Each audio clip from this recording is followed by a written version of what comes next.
भ्रष्टाचारी चेहरा कैसा होता है वो दिखने लगा।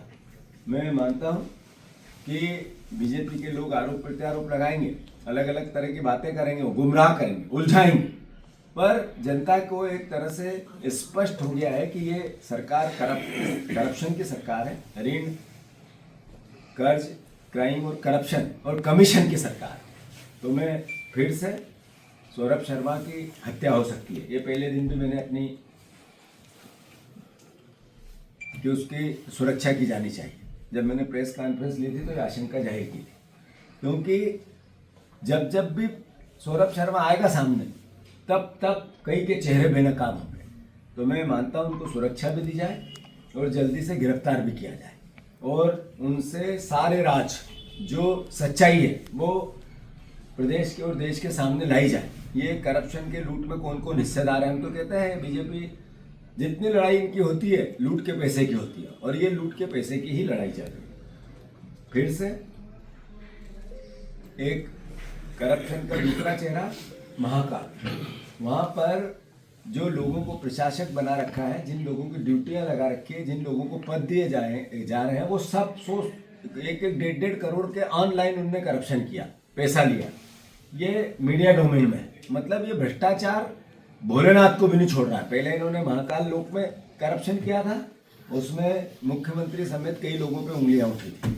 अब फिर से ये प्रसाद में, दर्शन में, आगे बढ़ाने में, भगवान के दर्शन में भी पैसे चाहिए। ये भगवान के सबसे बड़े भक्त हैं।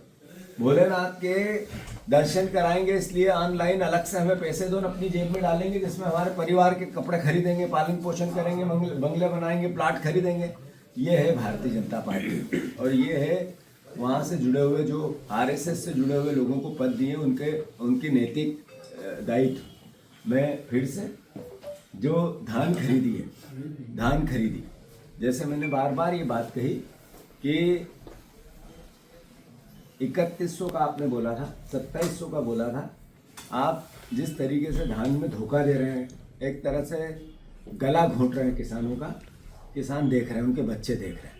मैं धान खरीदी आएगी तो मैं मंडियों में जाऊंगा, 3-4 दिन लगातार मैं मंडियों में किसानों से मिलूंगा, और इस सरकार का जो असली चेहरा है, झूठ का, करप्ट का, गुमराह करने का, ठगने का, उसको बेनकाब करने की हम कोशिश करेंगे। और हमारी, जैसे हमने कहा कि लगातार चल रहा है, एक अभी हमने प्रदर्शन किया था कि ये सरकार वादा निभाए, वचन पत्र का पालन करे। भोपाल में विधानसभा का घेराव किया, हमारे विधायक सारों ने मिलकर। ये सदन तो चलता नहीं है, पर जितना चला उसमें भी अपनी भूमिका निभाई, और पॉजिटिविटी से हमने जनता का एक अच्छा विपक्ष, सच्चा विपक्ष, ईमानदार विपक्ष कैसा होता है वो अपना काम करने की कोशिश की।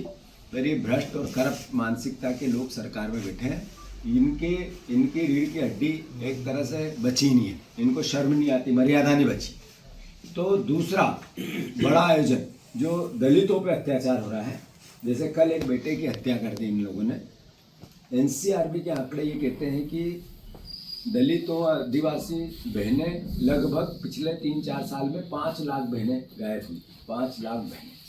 ऐसे ही जो हत्याएं होती है, जो अलग अलग तरह की यातनाएं होती है, भारतीय जनता पार्टी का चेहरा बार बार बेनकाब होता है उससे। इनके नेता निकलते हैं, इनके कार्यकर्ता निकलते हैं, जो इनके पार्षद लेवल के लोग पेशाब करते हैं। ये सब घटनाओं को लेके, बाबा साहब अम्बेडकर के संविधान की रक्षा को लेके, इस संविधान के संकल्प के साथ हम महू में एक बहुत बड़ा आयोजन कर रहे हैं, जिसमें जय भीम, जय संविधान और जय बापू, ये महात्मा गांधी की भावना के अनुरूप, उसमें आदरणीय खड़गे जी जो राष्ट्रीय अध्यक्ष हैं हमारे पार्टी के, आदरणीय राहुल जी जो पहले पूर्व में राष्ट्रीय अध्यक्ष और नेता प्रतिपक्ष हैं संसद में, और सारे CWC के मेंबर, हमारे मुख्यमंत्री, पूर्व मुख्यमंत्री, सबको हम आमंत्रित करेंगे।